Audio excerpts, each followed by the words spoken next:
Hello everybody. Today we will do chapter from your science book class 8th pollution of air. Pollution आजकल तो common word ही हो गया, हर जगह pollution होता है, लेकिन मेन जो है वो है एयर pollution, जो शायद सबसे ज़्यादा होता है। क्योंकि हम व्हीकल्स में पेट्रोल, फ्यूल्स, इंडस्ट्रीज़ में ये सब इतना यूज़ करते हैं कि इतना ज़्यादा पोल्यूशन होता जा रहा है। चलिए, lesson. We all are dependent on environment for our survival. हमें ज़िंदा रहने के लिए अपने एनवायरनमेंट पे डिपेंड होना ही पड़ता है। क्यों? क्योंकि एनवायरनमेंट से ही हमें सब चीज़ें मिलती हैं। Clean environment is vital in the maintenance of life of various organisms. अगर सभी ऑर्गेनिजम्स को ज़िंदा रहना है, अपनी लाइफ को मेंटेन करना है, तो ये ज़रूरी है कि हमें क्लीन एनवायरनमेंट मिले। आज हमें क्लीन एनवायरनमेंट नहीं मिल रहा, इसलिए बहुत सारे लोग जो हैं वो कैंसर से मर रहे हैं। कैंसर होने का बेसिकली कारण यही है कि हम पॉल्यूटेड एयर को ब्रीथ कर रहे हैं।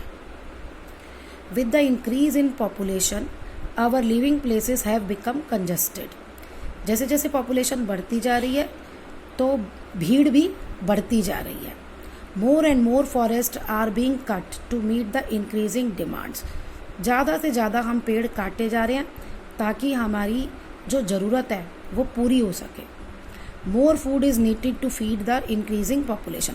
अब पॉपुलेशन बढ़ रही है तो खाना भी उनको चाहिए, तो हमें एग्रीकल्चर भी ज़्यादा लैंड पे करनी पड़ेगी।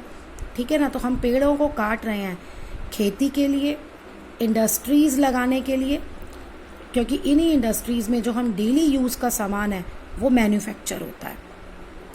अब ये इंडस्ट्रीज़ भी release harmful gases in the atmosphere and liquid waste in water.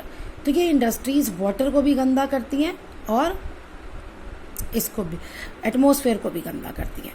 अब आज के सिनेरियो में जब मैं वीडियो बना रही हूँ तो कोरोना का बहुत ज़्यादा इशू है, हर कंट्री में लॉकडाउन है। तो आप देखिए, एयर क्वालिटी भी इम्प्रूव हो गई है और वाटर क्वालिटी भी। नदियों का पानी भी, रिवर्स का, सारी रिवर्स का पानी भी बहुत ज़्यादा इम्प्रूव हो गया है, इवन पोर्टेबल हो गया है, पीने योग्य हो गया है। Number of vehicles has increase on the road. अब व्हीकल्स भी बढ़ गए हैं जिससे कि हार्मफुल गैसेस एटमॉस्फेयर में रिलीज़ हो रही है। अब आज के दिनों में ना व्हीकल्स हैं रोड पे, ना इंडस्ट्रीज़ हैं, ठीक है, फैक्ट्रीज़ भी बंद हैं, तो इसीलिए एयर पोल्यूशन ना के बराबर है। All these activities have led to the contamination of our environment. तो ये सारी एक्टिविटीज़, पेड़ों को काटना, इंडस्ट्रीज़, व्हीकल्स, तो ये हमारे इन्वायरमेंट को गंदा करते हैं। तो इसी चीज़ में हम पढ़ेंगे, जो एक सिनेरियो है हमारा एयर पोल्यूशन। लेकिन पहले पोल्यूशन का मतलब, ठीक है, कोई भी सब्सटेंस जो इन्वायरमेंट में प्रेजेंट है ग्रेटर प्रोपोर्शन में, जिससे कि जिस भी जगह वो प्रेजेंट है और वो उसको नुकसान कर रहा है। अगर वो एयर में प्रेजेंट है, एयर की क्वालिटी को डिग्रेड कर रहा है। लैंड में प्रेजेंट है, लैंड की क्वालिटी को डिग्रेड कर रहा है। वाटर में प्रेजेंट है, वाटर की क्वालिटी को डिग्रेड कर रहा है, तो उसको हम कहते हैं पॉल्यूटेंट।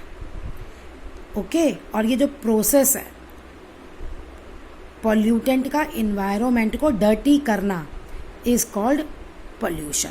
देखो, पॉल्यूशन जो है वो लैटिन वर्ड से लिया गया है जिसका मीन है टू मेक डर्टी। ओके, अब आपको ये है कि देखो, कह रहा है कि the substance present in undesirable concentration and also at wrong place cause pollution. जहाँ हमें नहीं चाहिए वहाँ है और या वो उसको नुकसान कर रहा है, तो वो हो गया आपका pollution. There are certain substances which are not at all present in environment.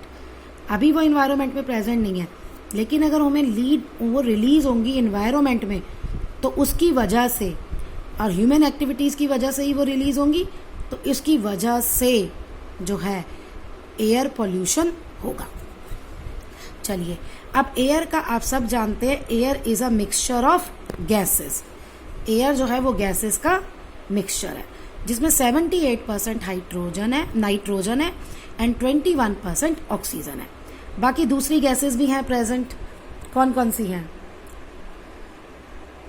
Carbon dioxide, argon, methane, helium, ozone, water vapour, ये भी स्मॉल अमाउंट में एयर में प्रेजेंट है। अब देखिए एयर पॉल्यूशन क्या है। When air is contaminated by unwanted substance which are harmful effect on both living and non-living, it is referred to as air pollution। तो कहता है जब एयर अनवांटेड सब्सटेंस एयर में मिल जाते हैं, एयर से गंदी हो जाती है, जिसकी वजह से लिविंग और नॉन लिविंग दोनों पे असर पड़ने लगता है, उसको कहते हैं एयर पोल्यूशन। अब आप कहेंगे जी लिविंग तो हमें समझ में आ रहा है, ठीक है, पेड़ पौधे हम लोग, लेकिन नॉन लिविंग क्या? नॉन लिविंग में बेस्ट एग्जाम्पल है आपका ताजमहल। ताजमहल मार्बर का बना हुआ है और अब वो भुर भुर के, जैसे जंग लग जाता है ना लोहे में, ऐसे उसका कलर भी चेंज हो रहा है और वो भुरते जा रहे हैं मार्बर। तो ताजमहल को भी इस एयर पॉल्यूशन से, पॉल्यूटेड एयर से नुकसान हो रहा है। Okay, the substance which contaminate air are called air pollutants. और वो सब्सटेंस जो एयर को डर्टी करते हैं, कॉन्टैमिनेट करते हैं, उनको हम कहते हैं एयर पॉल्यूशन। नेक्स्ट है आपका कॉजेज ऑफ एयर पॉल्यूशन, यानी किन किन की वजह से एयर पॉल्यूट होता है। बेसिकली जब भी हम कुछ जलाते हैं, burning of fossil fuel, coal, petroleum, smoke, factories और व्हीकल्स में फ्यूल जलता है, ठीक है, उसके जो स्मोक होता है, और chlorofluorocarbons, use of certain chlorofluorocarbons, जो आप ये स्प्रे करते हैं ना परफ्यूम वगैरह, ये सब क्लोरोफ्लोरोकार्बन्स का है। चलिए अब इन्हीं के बारे में हम पढ़ेंगे कि वो हमारे इन्वायरमेंट में कैसे आते हैं और हम पर क्या वो हार्मफुल इफेक्ट डालते हैं। तो सबसे पहला आपका एयर पॉल्यूटेंट है carbon monoxide. Carbon monoxide is a major source of pollution, but carbon dioxide can also cause pollution. कहते हैं कार्बन मोनोऑक्साइड जो है वो मेजर सोर्स है, लेकिन कार्बन डाइऑक्साइड भी है। Carbon monoxide is performed by incomplete combustion of fuels. तो इनकम्प्लीट जो कंबशन होता है, यानी जब पूरी ऑक्सीजन नहीं मिलती, तब आपका ये होता है, ठीक है।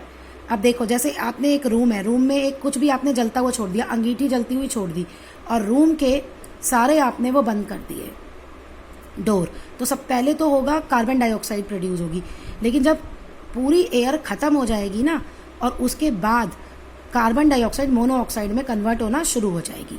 तो इसलिए इनकम्प्लीट कंबशन ऑफ फ्यूल से बनता है। हार्मफुल इफेक्ट क्या है? कार्बन मोनोऑक्साइड को जब हम लेते हैं तो ये हमारे लंग्स से ब्लड में चली जाती है और हीमोग्लोबिन के साथ कंबाइन होकर कार्बोऑक्सी हीमोग्लोबिन बनाती है। वैसे हीमोग्लोबिन कैरी करता है ऑक्सीजन, लेकिन कार्बोऑक्सी हीमोग्लोबिन बनने के बाद वो ऑक्सीजन को बॉडी पार्ट्स तक नहीं ले जाता, जिससे कि दम घुटने से हम मर जाते हैं अगर ये होगा। देखो, कार्बन और ऑक्सीजन दोनों प्रेजेंट हैं, तो हीमोग्लोबिन पहले कार्बन के साथ कंबाइन करेगा, कार्बन डाइऑक्साइड के साथ, ऑक्सीजन के साथ नहीं करेगा। मतलब अगर कार्बन डाइऑक्साइड और ऑक्सीजन दोनों गैसेस प्रेजेंट है, तो हीमोग्लोबिन पहले कंबाइन होगा कार्बन डाइऑक्साइड के साथ। अब कार्बन मोनोऑक्साइड की अगर हाइयर कंसंट्रेशन एटमॉस्फेयर में हो, तो इससे प्लांट्स की ग्रोथ पे भी असर पड़ता है। Okay, next we will continue this chapter in next session.